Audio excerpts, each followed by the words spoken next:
Ringgold House, it's a friendly ghost, I think. So, but yeah, we've been very lucky. What's the most unusual experience that you've had living in Chestertown so far? Well, it has to be, if you're not from around here, it has to be the fact you get your paper from the Miss Anna's shoe store. You get your clothes altered by Miss Margaret at the Christian bookstore, and then you get your fresh produce from the garage. I mean, really, if you try and explain that to people, they do think it's a little strange. So that was an odd experience for me. I have to say, I love it now. I mean, it's just, that's what adds to the character of this place. So that's been a little odd. Gosh, I'm trying to think. I think that may be it. I have sat in the front rooms of the house, because they're beautiful rooms, and I hate to just imagine they're only used for entertaining. So I'll sit there and read the newspaper, and you will suddenly see faces and sort of pressed up against the window, sort of looking in, and noses pressed up against the windows of the house and stuff. But if I hear there's tours with children, you know, we have a lot of tours around Chestertown and the history, etc. If I'm there in the house, I will open the door to the children and say, come on in. I think it's much easier and nicer for children to see it rather than look through a window. So if I'm at home and I've got 10-15 minutes, then I usually open the door. But I hesitate sometimes because I feel bad. I'm sure the tour guides are looking like, we're keeping on schedule, Mrs. Reiss. You know, we don't have 15 minutes here. But if they want to, and I'm there, then ring the bell. I will gladly show you. I mean, it's the college's house. I mean, we're very fortunate to live there. We have our home, in a sense. The top front rooms are our home, but the house is the college's. So I like to keep it open. I love the faculty, the staff to come through, the students. You know, it's a great place to entertain. And some of the things that you enjoy doing, I didn't get the chance to meet you, but I remember you were at Muttstrup, for instance. I do believe. What? At Wilmer Park with the, I think. Yes, yes, absolutely. I had the biggest dog, but I yes. did say I would love to do that, but I said, please don't stick me with a little dog. It's just going to look strange. As much as I like miniatures, little dogs, I'm 6'1". It's going to look strange. I had a wonderful German Shepherd, I believe. Can't think now. Gosh, going back. But yes, absolutely. I think it's important that I'm involved with the community. We, Mitchell and I, will support anything that's going on here. I mean, it's a great town. I mean, I do call it a village, and I hope I don't offend someone when I say that. I only call it a village because it has that feeling of a village, that you do get to know your locals, you get to know your neighbors. I've always been involved in helping elementary schools, children learning how to read. That's the big thing Mitchell and I do. We like to donate books to the schools. We did it in Williamsburg.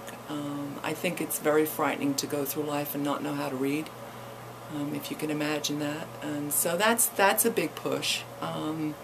I'd like to, I mean, I try and go in there as much as possible, and people have heard me say this, but I swear, if you're having a bad day, volunteer at an elementary school and you will leave with a smile on your face. I mean, the students are just great. I love it. I've had little ones come up to me and ask me whether I'm the tallest woman in the world.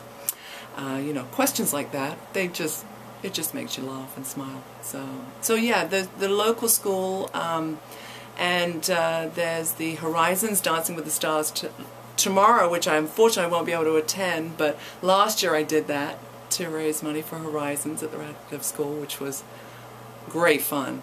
I actually, at the end of that, I knew people would, I mean, I'd heard people were very generous in this community. I could not believe how generous they were. I mean, people really were out there donating, giving a lot of money. So we are in a community that can be very generous, which is great. So yeah, usually the elementary schools is my big thing. I'm trying to push to get a colonial Chestertown Day around Christmas, and really coming from Williamsburg, colonial. You stick that word in front of a town, and people will.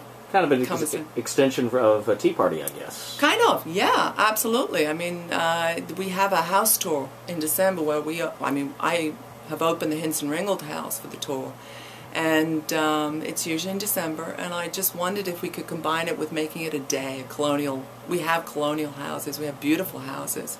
We have a great farmers market here, which is an award-winning farmers market.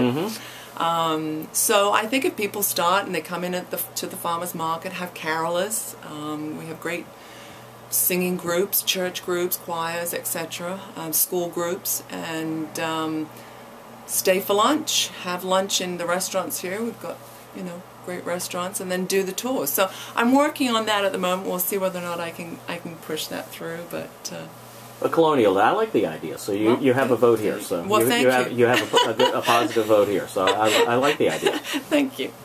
We'll hopefully pursue that. September I work on the Toes and Tushies, which is people have been generous and donated socks and underwear for children.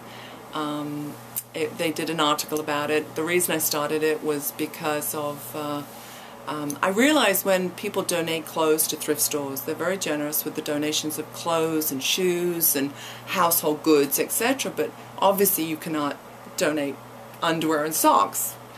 Even if the packet's open, they really should not take them. And so I realized that the basics, children were going to school without clean underwear, just the basics. And so we did it last year rather, in September. People were great. I mean, we had a collection bin at Miss Anna's and at the college. The students helped me. And so next September we'll do that again. So if you see cheap packets of socks and underwears, please, we'll be collecting in September. Okay. Push for Toes and Tushies, that's what I decided to call it. Okay, I guess the nice British thing there. There you go, there you go. And I'm trying to think what we're working on. In October, I think I'll be performing my one-woman show. Okay. To raise money for breast cancer. I broke a Guinness World Record to promote breast cancer. And so I'm still pursuing that.